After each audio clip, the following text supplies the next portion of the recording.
So first, I want to welcome everybody who's joining the session and welcome our four speakers that you will meet very shortly.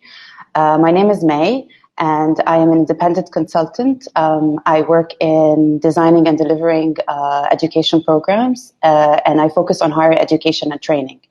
I've worked with several different organizations, academia, NGOs, and governments on setting up large online and blended learning programs targeting youth in the Arab world. The way I try to, or I like to look at the last few months is that it was a series of different aha moments. The first moment I had in the early days of the outbreak was extreme excitement about online learning, being a proponent of online learning. To myself, I was like, yes, this is finally the time for online learning to shine. Everybody's going to realize how awesome it is, and this is the future. And that, surge of excitement in the beginning was very soon followed by more of a collective aha moment that was not very, I would say, optimistic. So the rush into delivering education online and the challenges that came through it raised a lot of concerns with all of us about the potential backlash on online learning. And the fear or the concern there was, once this ends, is everybody going to just say, I don't want to go back to this ever again, and I just don't want to go back to online learning ever again. And those concerns were coming from several places. The first is that to really put out a quality online experience, it really takes a village. And it not only takes a village, it takes resources, time, and this village it has to work purposefully together in harmony, has to be multifunctional. So I think everyone attending here who has had experience with this has already realized that the technology part, or figuring out the technology, is like the tip of the iceberg, and the really hard work comes after that. So that was the first sort of concern around the backlash. The second one was around equity and access. So we all know that even before this outbreak, we were having an equity crisis in the education. There were millions of young people unable to access education at all, and even more unable to access quality education. So the concern or the question here was whether this move to online learning was going to actually exacerbate this inequality rather than support it. And finally, one sentiment that came along with this concern is that teaching and learning online is actually learning a new skill for both teachers and for students themselves. And while everybody is telling us during this time, you should take this time to learn a new skill and grow yourself, this move to online learning hasn't been happening in silo to everything else that we've been experiencing, whether the mental health challenges, the lifestyle challenges, and the challenges that come with the uncertainty in the economic and financial future. So really, learning a new skill during this time is not the same as learning a new skill in any other normal time. I'd like to think that, after this quite negative, if I can say, aha moment, there was a more optimistic one. And this sounded like this. It sounded like, well, this could be actually a great opportunity. This could be an opportunity not only to provide education that is uninterrupted and that is on par with what we were providing before, but actually this is a moment that we could use to rethink the type and the method for which we were delivering education before. I hope you all agree with me that this period and this move to online learning has been challenging us to think about pedagogy differently, to put the student at the center of the learning experience again. It has been challenging us really to think about whether contact hours is really the measure of education quality and is the measure of learning outcomes. And finally, given the economic and financial uncertainties and the labor market uncertainties that we are about to face, this is challenging us to think about what really are the most important things that we need to teach given the future. So these are like a series, if you want, of aha moments, looking a bit like a roller coaster with ups and downs, some excitement and then some concern, and then I hope now a little bit more excitement. And with this positive note, I'd like to, welcome our speakers for this session. The session is about the acceleration towards online education. Some of the speakers that you will meet, this is not new to them. They have been working in the online and blended education space for a while. And so we would be very happy to learn from your experience in order to manage this transition better and avoid some of the backlash that we are all very concerned about. So welcome everyone. Unfortunately, Alper is not here yet, so I'd love to, have him before we start, but it's not looking promising. Okay. Yes, do you have good news? We call him again. Okay.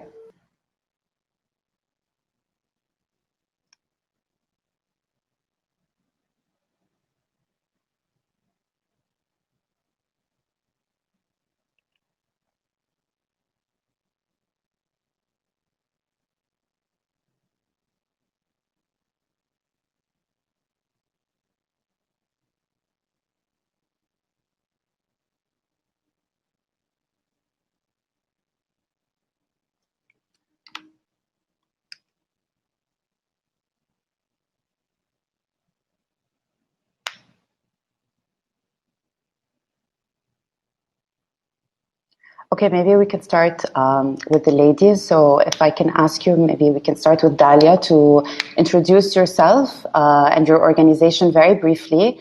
And I invite you to share maybe one of the aha moments that you have had recently during this rapid transition to online learning. Maybe you've had it before, or maybe you've had it in the last 2 months. But please go ahead. Okay, hello, can you hear me? Yes. Okay, good afternoon, everyone. Thank you, May, for that brilliant introduction. So my name's Delia. I'm working at Education Above All Foundation, specifically for the program Al-Fanar. And what we do is we work to provide higher education for youth in conflict, post-conflict regions. We started with programs, so it's a holistic higher education program for marginalized youth in Gaza, and then we expanded. So we were working with UNDP as a partner, and we expanded to youth in the West Bank and Syrian refugees across 5 regions in the MENA region, obviously working with SPARC as an implementing agency. So that's the area that I focus on. I really liked your introduction about being excited to begin with, and then kind of maybe having some concerns. I'd take it a step back. For me, I think prior to COVID happening a couple of months ago in the lockdown, it was all the idea that we were already living in a rapidly changing world. We witnessed that the global economy was growing, yet unemployment was rising at an unprecedented scale. And then also at the time, global wealth was increasing, but the disparity between different socioeconomic groups continued to widen. And we'd witnessed in the last 10, 20 years that the technological revolution allowed us to transcend across borders, connect to humanity like never before. But at the same time, although we connected to humanity, it was like the same social media that connects us also disconnects us. So we had this idea that the algorithms at play mean that, you only really connect to people who think like you, who have the same political opinions as you. And so really, were we really connecting through technology? And then we witnessed the recent conflicts, specifically more to speak to kind of the MENA region. Since World War II, we've never seen anything like the Syrian refugee crisis, which has resulted in the MENA region hosting 25%, almost 25% of the world's refugees and IDPs, which is currently at 68.5 million. And so when you're working with marginalized youth in that area, then COVID comes along and the global pandemic. And like you said, it's been a roller coaster for everybody, whether we're privileged or we're, we live more comfortable lifestyles. It's been an actual roller coaster. And overnight, we've had to turn to online working from home, working with Zoom, with Microsoft Teams. But my kind of aha moment was the same that I had prior to this, is due to the situation that we're living in, with COVID exacerbating the situation, is that now more than ever, youth have to be equipped and versatile to fully kind of make the most of whatever learning situation that they have, whether that be onlining or in classroom learning. So they have to be equipped with what? They have to be equipped with 21st century skills. And when I mean 21st century skills, I mean really 21st century skills such as adaptability and agility. It's not just being equipped to develop a new skill on how do you connect through technology, or gaining like these gleaming little certificates that say, you know, you have agility or you have communication skills, but can we actually implement them in our everyday lives? And then also social emotional learning, because these skills really, how much are they worth if we don't understand self-awareness or relationship management or social awareness? Because with this skill set, then we're going to be able to kind of invest and nurture in children and youth who are better equipped to deal with the obstacles they face on a daily challenge, living in conflict, post-conflict, but also to be able to think of ways that they can alleviate problems within their communities and continuously have a pay-it-forward attitude as they are the next generation. So I think my aha moment, I had it prior to COVID, was we really need to be investing in a very different type of education. In whichever form that takes, we need to invest in 21st century skills and social emotional learning and prepare our youth for an unforeseeable future. Okay. Thank you very much, Dalia. Very, very clear. I'll move on to Shireen. If you can also introduce yourself in just a couple of minutes with your aha moment. Yes, we can hear you. Oh, actually, no, we can't hear you. I can see your lips moving. No.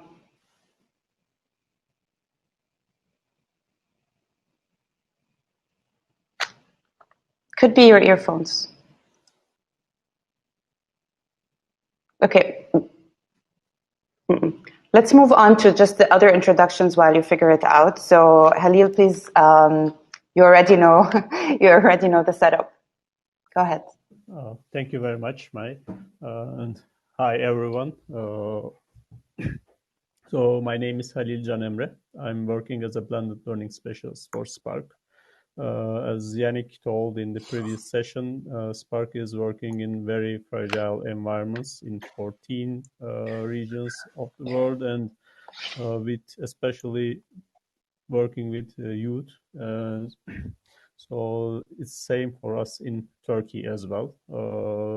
Right now, together we are trying to transform some of the courses of Gaziantep University into blended modality together with other activities. And our work on this area started before the corona outbreak epidemic. So before then, I was working for UNDP under Syria Resilience and Response Program in the Turkey country office.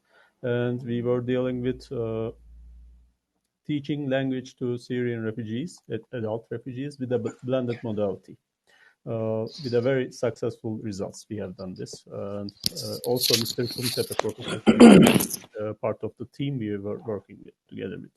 So what I can say is that before the COVID, there are, how can I say, there are things good about going online or going blended in spite of formal education, and the negative aspects of it. And my aha moment is when I heard that in all universities of Turkey, it was decided that they're going online.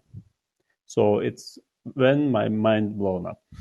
Because I mean, together with, yes, we have private universities who have good infrastructure, who had already invested some in online education, but we have a lot of public universities without any infrastructure, any background, but with a lot of students.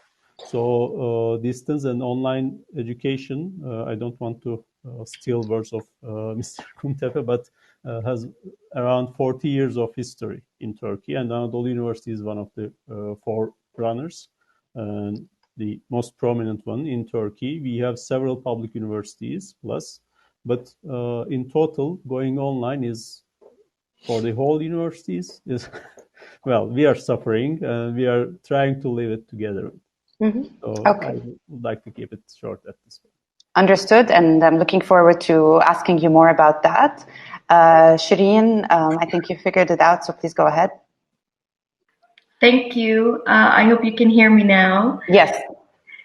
Great. Very happy to be part of this amazing discussion, and I look forward to the Q&A with the participants.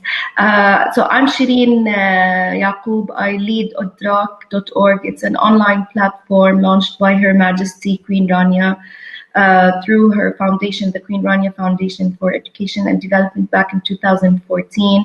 It's currently the leading Arab platform for online education, serving 3.3 million learners across the Arab world. I guess we've been also doing this for some time, so it's really great to see the momentum. And one of the most inspiring things that we've seen during such challenging and ambiguous times is that when the lockdowns and curfews happened, Arab learners went online and decided that they're going to use this time as an opportunity to learn and grow. We've welcomed 700,000 new learners on the Idrak platform since the beginning of the year. To put that in context, throughout 2019, we've had around 600,000 new learners. So we've even surpassed this number within, just 5 months of the year, which shows that there is, a great need for online education, high quality online education.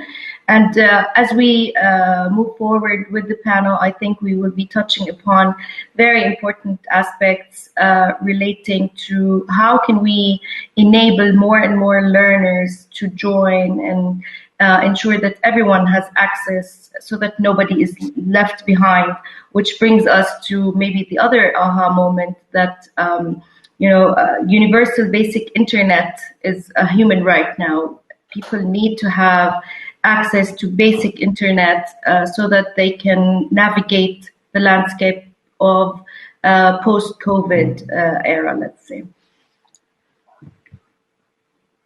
Thank you for that. Alper, please introduce yourself. And because you came late, we were talking about, aha moments, so we'd love to hear yours. I'm sorry about the problem, first of all. I hope everybody is fine. Thank you for having me, given this opportunity, first of all. My name is Alper Kumtepe, and I'm a faculty member at Anadolu University in Turkey, in Eskişehir. Actually, it's Midwest in Turkey. And Anadolu University is one of the leading universities in distance education all around the world. In terms of the student size, we're the second largest university with over 2 million students enrollment, and that makes us the second largest university in the world. And we had been providing distance education to Turkish citizens and all around the world, actually, not only in Turkey, among those 2 million students all around the world since 1982. So we are an experienced and seasoned institution in terms of distance education. So my perspectives today will also reflect that. And on the second hand, I have been glad to work, as Mr. Halil mentioned, in a project teaching Turkish language skills in a blended learning format to 52,000 Syrian refugees in Turkey. So it's been a great experience for us. We, as the director of the instructional package of the project, we have been designing the content, designing the LMS, learning management system, that we deliver through the content, and also the content delivery through the LMS. So it's been a great experience. And also I have some experience from my son. He is 13 years old and an 8th grader in Turkey. So I'll probably mention some of my experiences depending on his experience, actually. I've been witnessing at home. My aha moments were, I have 3, if you don't mind. Go ahead. The first, quickly though. Sure. The first one is, I think we realized that I also serve at the Higher Education Council in the Committee for Distance Education, and we were effective during the first days of the coronavirus period. And I realized after that the universities in Turkey were much better prepared in terms of technology than I expected. That was my first aha moment, a good surprise, actually. The second one was I realized, and I was expecting that, it wasn't a surprise, students are more prepared and more ready than the faculty members or the teachers during these days. And the most important, the third one is the most important area that we struggled is the content. Content designed for distance education or remote teaching. I'm going to talk about it later, but the content was the biggest missing part in this formula. Thank you. Okay, thank you very much for the introductions and for your moments that set the stage. I'm going to ask a few follow-up questions. Please, let's keep this discussion-based, but to be aware of the time, and happy to receive questions as we go along. I could integrate them in the discussion, or we could address them at the end of the session. Shireen, maybe we can start with you. I'm very curious and excited. Drug is special in many ways. It was the first Arab platform for online learning in the Arab language and in the region. And so one thing that is very special about Drug is the database that you have and how much access you have to data about youth, millions and millions of learners, which no single institution could actually ever have, right, to really learn from, given the size. Maybe Al-Fanar, your university, but otherwise not really. So I wanted to get your insights based on your experience and the data that you have access for. What are 3 or 4 of the key learnings or key advice that you can give in order to avoid some of the backlash that I mentioned earlier in my session on online learning? What have you learned that others can benefit from? All right, thank you. So I'd like to start off, and I'm aware of the time, so I'll be precise, and then if there are follow-up questions, I'm more than happy to answer any. One of the key lessons learned was from our experience with the Ministry of Education in Jordan, through which we joined effort with multiple stakeholders to collaborate on launching an online platform for the 2 million students who were affected by the lockdowns of schools. It was a textbook example of how public-private partnership works and how we can bring together different players. The effort was led by the Ministry of Education. Idrak was part of it as a content provider, but also 2 other startups, Jo Academy and Abwab, providing the content covering the K-12 spectrum with different subjects. And then the technology was also supported and created by our colleagues at Mawdu'. So this was an example of not reinventing the wheel. So whoever had content, whoever had resources that were invested in, that were created, leveraged these resources in a very timely manner to ensure that the response is rapid. And then the second aspect was that we all tried to make it as much as possible a phased approach. So, and this was very important to communicate clearly also to the students, their parents, and everyone involved. So we realized that after the lockdown, by 1 week, the platform was up and running, and to pull something optimal during such limited time frame, limited mobility of resources is quite challenging. So we said that, okay, we're going to follow a lean approach for doing this. We're going to start off with something that really addresses the critical needs and then start building on it, getting feedback, introducing more features to enhance the experience. So the second was the phased approach. The third was, as you alluded to in the beginning when you were sharing the introduction, the entire pandemic and the reactions to it have necessitated the importance of learning new skills, especially by teachers and students. So digital literacy, awareness of EdTech tools have become very important. So we also, in parallel to the ministry's platform for students, there was another platform dedicated for teachers that Idrak has contributed immensely to, with content that have existed on the platform to a great extent.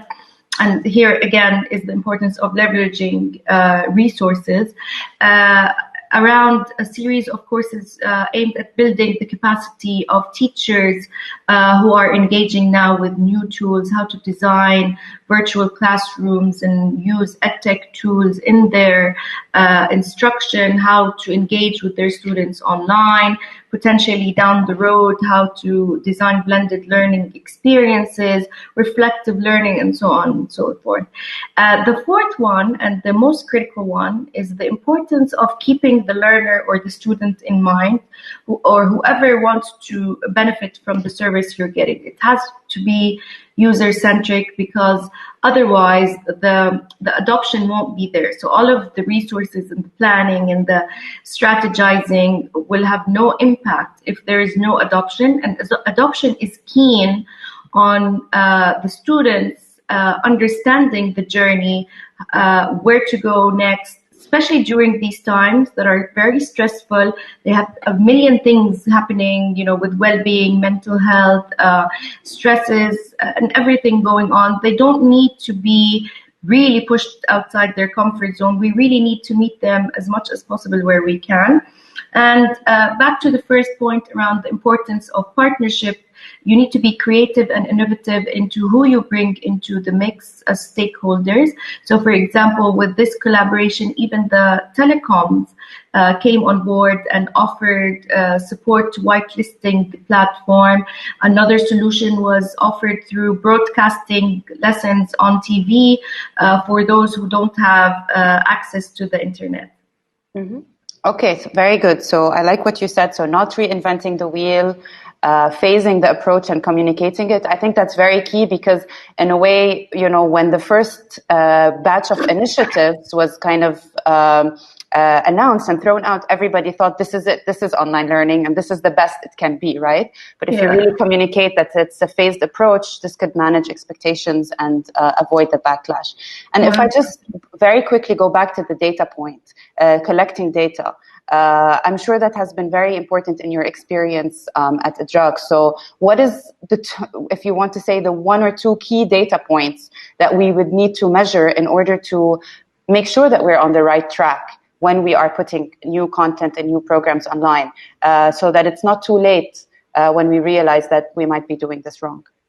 Yeah, so the most important part about technology, or one of the critical parts, is that it allows you for aggregating data and trying to analyze, it enables you to analyze it, to figure out trends and behaviors, and use these insights to make data-driven decisions to enhance the experience. So continuously, as you collect this data, it's very important to have a periodic check-in to make sure you're asking the right questions and analyzing the data, trying to get insights on the behavior. How's the uptake, for example? Where in the funnel, or the let's say the platform, is the experience being interrupted? Where are students dropping off? For example, when they are watching lectures, are they watching full lectures at the length of 15, 40, 50 minutes, or are they dropping off after 10 or 12 minutes? So you feedback, or you loop in this type of input back into the design process, so that the next iteration you are developing content that, for example, only chunks concepts and delivers them in 7 or 10 minutes as a best practice. The other aspect would be around making sure that you have a communication tool with the learners where they can offer their feedback and provide their insights to whether the solution makes sense, where are they finding difficulties they need support with.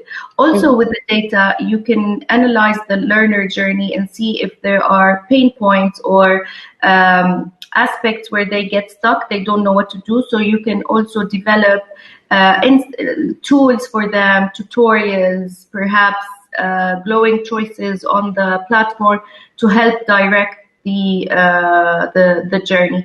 And it's really a continuous process, and it's very critical to be monitored in real time. Okay. All right. Thank you, Shireen. Alper, I wonder whether you're available for a question. Okay, maybe we can go to Halil. I'm sorry, I'm keeping getting, my network is not stable. Okay, so do you want to go without the camera? I'm trying that. If I don't have a video, that might be better, but I'm not sure if it's okay on your part. I think we can hear you well, so let's go ahead with this and not use any more time. Alper, I wanted to follow up with this question that I asked Shireen also with you, because you have the okay. Okay, Halil, maybe I'll move to you. Sure. In Turkey as well. One thing that we talked about in our previous conversation, Halil, was around sort of the resistance, and especially from faculty members and educators to really move to this online modality. You used to work with blended learning, and that already had resistance, and now we're taking it up even more to online learning. So could you talk a bit about what you found out? Where is this resistance coming from, and where can we start to address? How can we start to address it? Okay, can you hear me right now? Yeah. Okay, thank you very much for the question. Yeah, after our talk and after the idea of this webinar, I think a little bit more about it, the resistance, about the conservatism, and to me, it's mainly coming from the our, how can I say, we want to, every one of us wants to go back to normal. Okay, this is where the resistance comes from, I think. Everyone is thinking about that this is a temporary situation, the corona thing. I hope it's temporary and goes back as soon as possible. And so everyone is looking for to go back to normal. But let's think about normal. I mean, if normal is not, how can I say, is not always a good thing, or is not always a positive thing. And so, on the one hand, when we are talking about normal, we are looking for it, our old normal, because we don't know what is coming after Corona, what we should adapt. And this is the main, what can I say, source of the resistance, I think. And it's not mainly coming from the people. Yeah, it's might seem so, but it's mainly coming from the institutions, I think. They are more resistant to the change itself. And it's very same in terms of online education or blended learning or new forms of education as well. It's mainly from the institutions, because institutions has to adapt more than people. People are, how can I say, are more adaptive than institutions. They are less conservative in many ways, as we can see it from our daily life as well. So, but the resistance part is very important, because I mean, Professor Kumtepe also already mentioned we don't have the content. Okay, we don't have the content in online education, so we need to learn how to develop the content. Who have to learn? The academics have to learn. The academics are the people who think that they are in a stage where they are in a position to teach every one of us what they know. But so they think that, okay, I'm done in most of the cases, in quote unquote. I don't want to be too arrogant about it, but this is the reality. I was part of the academy as well, so I can understand their position as well. So the second thing is that students are resisting the situation as well, because in many cases, because of the personal reasons, because they are have affected in both ways. One, going to a university or a college is a way of socializing for themselves, and it's a very normal way of socializing. So they have their own way of networking. They have their own way of learning. Blah blah. We can long this list. But the thing is that if I can quote one of our beneficiaries' words, he was saying that he was a very active student when he was going to the college. But with the online education, he lost all that activity. At home, he has everything. I mean, his computer, his internet connection, his own room, his private space to work on. But the because of everything going around him and the lockdown thing, he lost his willingness to study, his willingness to learn. So this is another source of resistance as well. And the employers, I mean, future employers of the students are also resisting the situation, because, I mean, it's not only about Corona.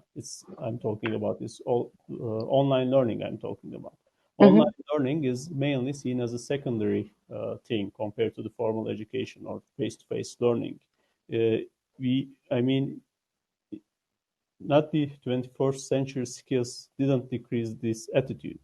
Employers, because are the graduates of the how can I say, formal education, face-to-face education, in most of the cases. So especially when we are talking about public. And plus to this list, maybe we can add the parents. There are big question marks in parents' heads, I'm sure. So not to consume all of my time, I also would like to focus on the side of equity, because I said that people have every right to resist, because of the fact that as we are not have the same opportunities back in the normal days, we don't have the same opportunities as well. Some people say that, okay, virus is treating everyone same. I have doubts about it as well, but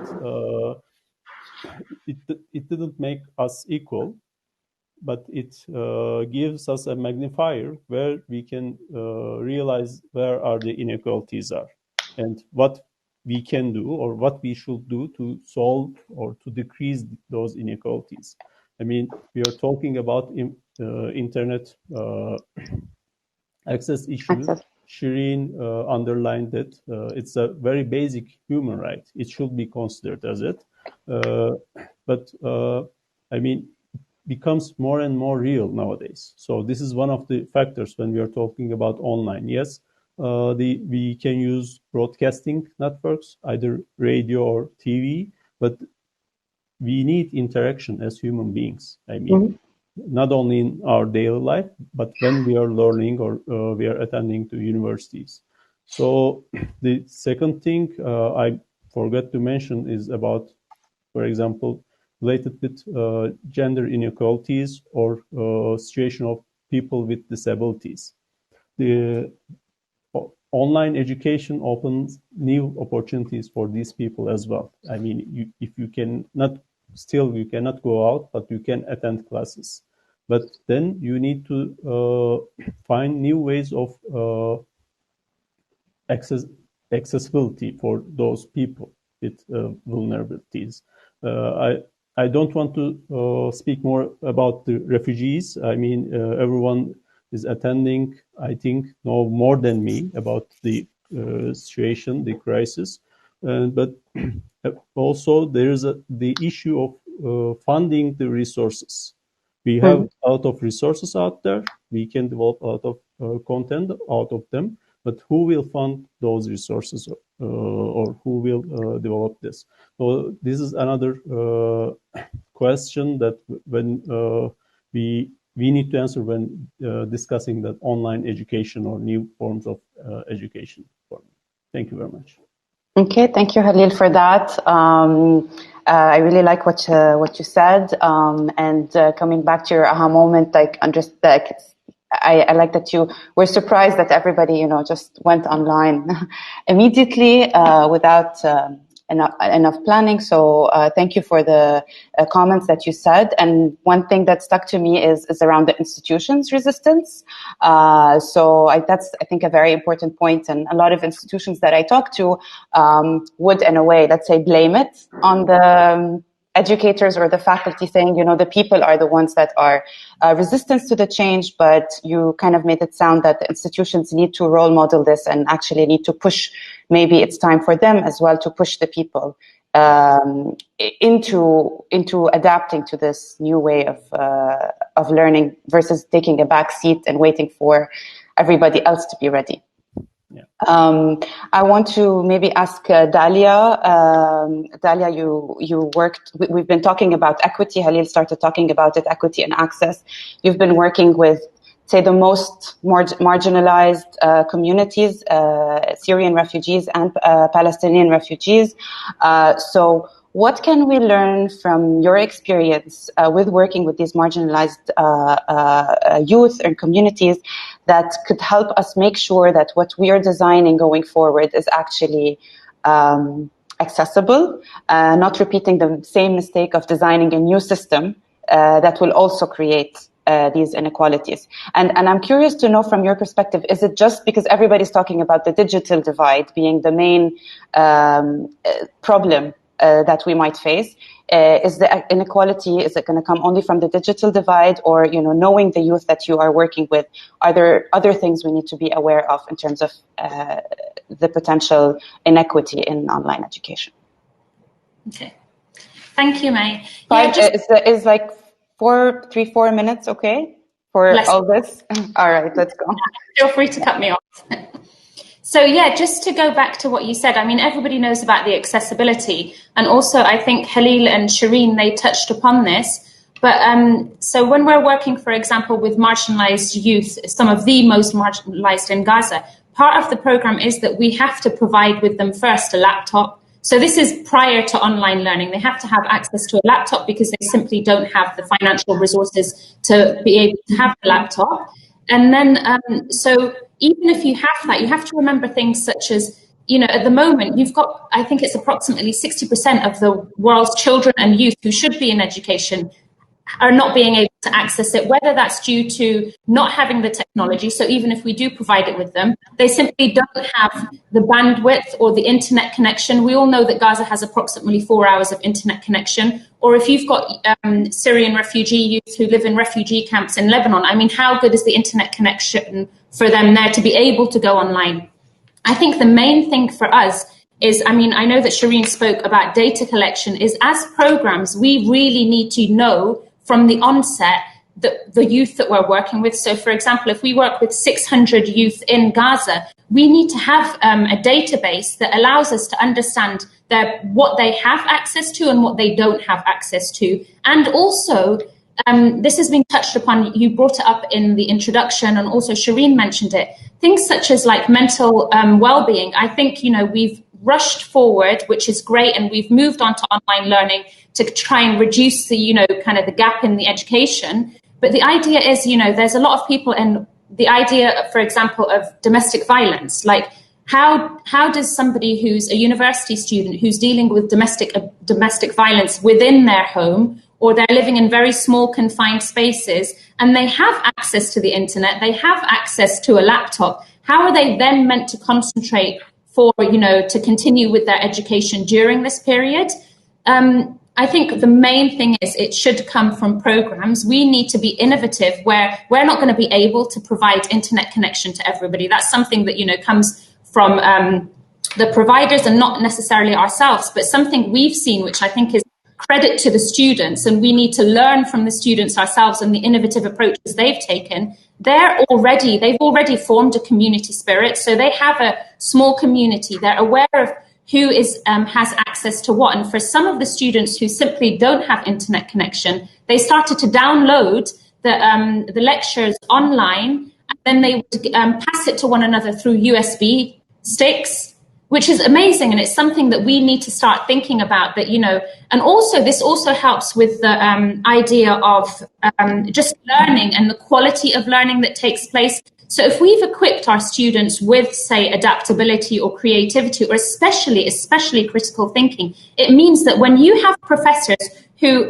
for example, whether it comes from the institutions or whether it comes from a professor who's been teaching for 50 years, and then you're suddenly telling him to change his mindset and to do student-led learning and go online, we need to have the students prepared that whatever is being provided to them, for example, it's a lecture in biochemistry, and it's a very standard traditional lecture where there's no interactivity, there's no quizzes at the end. And I mean, there have been some studies, and I think it's worth pointing out that, you know, recent studies have shown that on average, students are retaining 25 to 60% of the material online than they would otherwise do in the classroom. So in the classroom, it's 8 to 10% that, you know, but it's gone up to 25 to 60%. So when you're dealing with other obstacles such as internet access or domestic violence or not the right space or the frame of mind, and then we need to prepare our students to have a community that they can go back to, and they can begin to dissect these lectures. They can create groups, they can have their own small group of students where they're dissecting the information, they're quizzing each other.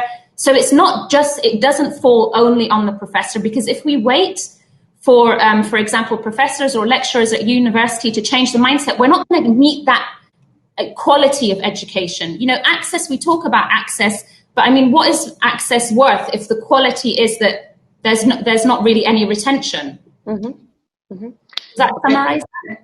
Yeah, I think that that's really making us think, and it's definitely, like you said, I mean, more than just access to internet. That's the easiest thing to say, but there's a lot, and I love how you kind of wrapped it up and brought it back to the data and like collecting more feedback from students and understanding. Lovely example about the community. It's great that students did it. It should be something that's integrated in every program for sure, as you said. So I wanna maybe end the discussion with the Alper before we move on to the questions. Alper, black screen, but maybe you're there. Sure. Okay, great. So Alper, we have around. Yeah, I'm here. Don't worry about it. I just keep my video off because my internet connection. Yeah.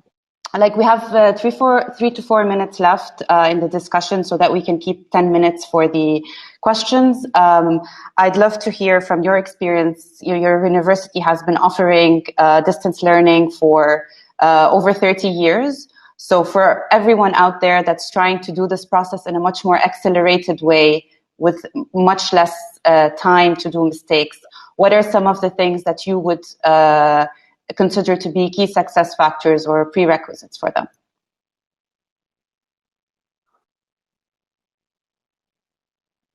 Sure, thank you. First of all, I would like to mention that what we are doing right now all around the world globally, not only in Turkey or Jordan, but this is not distance education. It's what we call in the literature emergency remote teaching, ERT. So it's not distance education. So after maybe a couple of months after this, we're going to evaluate the situation and the practices we had all around the institutions. We're going to say, oh, distance education didn't work as we expected, but that's not distance education. First of all, we need to acknowledge that, because normally a typical planning and preparation for a fully online course, for instance, a college course, takes 6 to 9 months. But we jumped into this situation in 2 weeks in most cases. So this is why we are not prepared and everybody is resisting. That's the nature of our body. I mean, that's the human brain, actually. We like the routine, and this is out of routine. So, for instance, if all of us take the same road, going from home to work, but at one day, if we see a roadblock and a detour on our way, we feel uneasy while we are cruising unknown streets, looking for the signs. So that's exactly the case. Everybody is looking for signs and guidance from the ones like experiencing distance education. So that's why we are all lost, feeling lost, because we are on unknown streets and looking for the signs. So first of all, this is emergency remote teaching, but not distance education. That's my point. So going back to your question, what are the common success factors? We have some general common success factors, as we had in face-to-face education, like interest, motivation, engagement, time spent on tasks, something like that. But especially particular for this situation, something like this, every institution must have run through a need analysis, because every university is a unique case in terms of the infrastructure, in terms of the number of students, number of faculty members, experience they had in distance education. So need analysis, I hope, would be a good chance for the next opportunities to come. Readiness is a great success factor. As I said, teachers were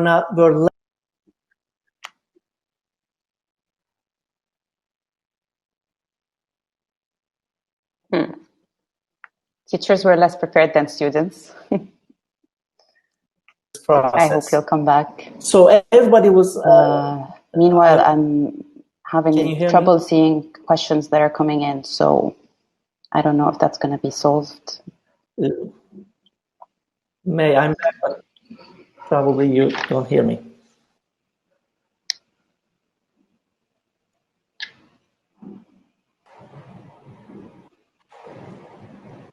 Alper, I can hear you. May Alper's back online. Can you hear me? Yeah. Okay, great. Yeah, Alper, we can hear you. You were saying that teachers, students were more ready than teachers. We can hear you. I think you dropped off when you were saying that teachers were less prepared than students.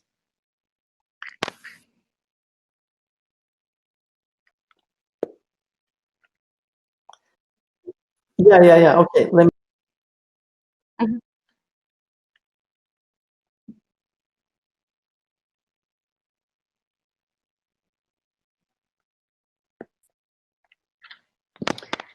Okay.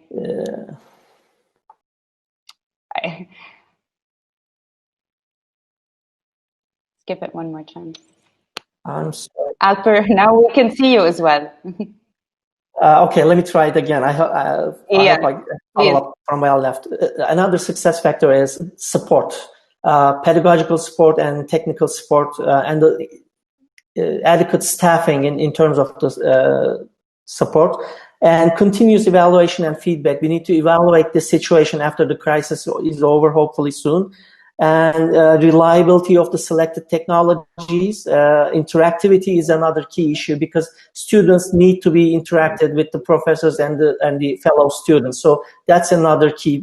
All the faculty members and teachers should keep that in mind and create some opportunities like discussion boards, quizzes, homeworks, portfolios, something like that, to keep the class interactive with the students. That's another issue. And flexibility. Give the students some flexibility in terms of the homeworks. Everything must not need to be synchronous. We don't need synchronous courses to call it distance education. Asynchronous works as well as all the other materials. So those are my points. I'm sorry for the bad internet. No worries. I think we got your message. Just to clarify, synchronous, asynchronous. So now everyone thinks that the professor needs to be on Zoom all the time with the student, which shouldn't or doesn't necessarily have to be the case. I'm going to be brave and try to move to the questions part, although I'm not sure if we're going to be able to get it, but I feel there could be questions. Let me give it a shot. So can a couple of people maybe try to ask a question or say something to see if I'm receiving them?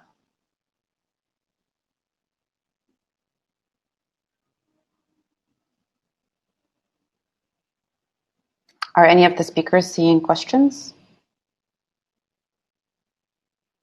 No.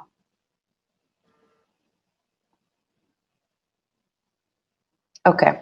Well, I have kind of like a fire round that I wanted to go ahead with in case there were no questions. So I'd love to hear from all of you. Just sort of a very short answer, a few words on whether you think that online education or teaching and learning online is the new normal. Is it here to stay?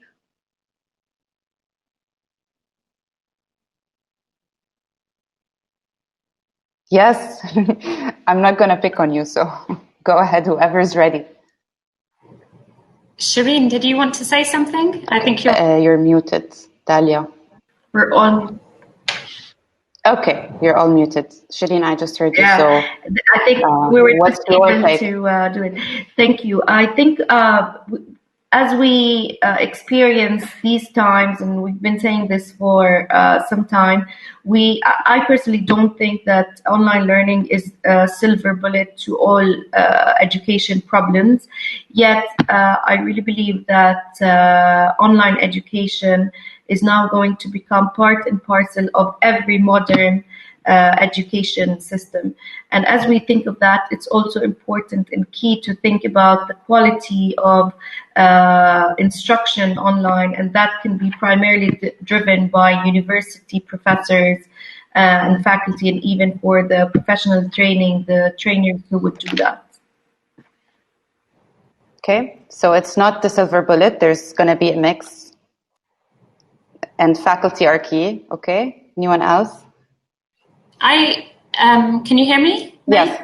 Yes. Yeah, I just wanted to reiterate, it's similar to what Shireen said. I don't think necessarily online learning is here to stay 100%, but something that Halil mentioned earlier, for those who don't have access to education, this can be a great thing. For those who, for whatever reason, can't leave their homes or are working full time, as it has been in the past. But I do think just with work, as we've been working at home, and they may continue to incorporate a couple of days in the office and a couple of days at work, whichever is most efficient. I think online learning will probably be intertwined in the higher education system, and it will just allow for more flexibility for both professors and staff to make the best of, to further reshape the education and make the quality even better, but a mixture of both. Mm-hmm. Halil? Hear me? Can't hear you. Okay, I think now you can hear me. Can you hear me? Can you hear me? Yes, now yes. Okay, sorry, it's about the health. May, can you hear me? Can I go? Halil is going, Alper, and then we'll end with you. The thing is that, online education was there, okay, before the corona. So it will be there, but not the thing like we are passing through right now. But I agree with Alper on that. We shouldn't blame online education that we are doing right now. Okay, mm-hmm. This is not the online education in quote unquote we should be talking about. This is the kind of emergency response to the current needs, because the education itself or the educational institutions themselves are not the places where we do only keep people educated, but also they absorb enormous amount of people who should otherwise be in the employment or unemployment, let's say. So they are playing different roles at the same time as well. It's a part of a very, very big picture, I can say. Okay, thank you. Alper, the last quick question was whether you think that online education is the new normal and it's here to stay. I think it's your life, given that you do it almost full time. So I'd love to hear your view on that.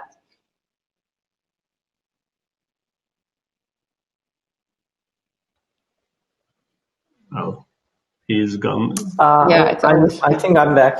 Okay, so I think I'd wrap up. I'm very sorry that we were not able to take questions from the audience, and maybe you can join again as a reminder the happy hour and download the app. It could be easier to directly ask your questions to the speakers or to myself if you'd like.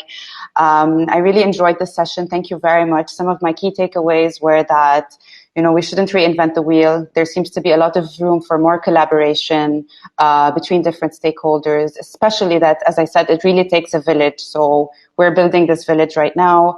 I love the focus on content, and yes, okay, the technology is easy, but the content is what's missing. So maybe more of our efforts and resources, funding should go to content and training the educators who are now, up for a very different challenge.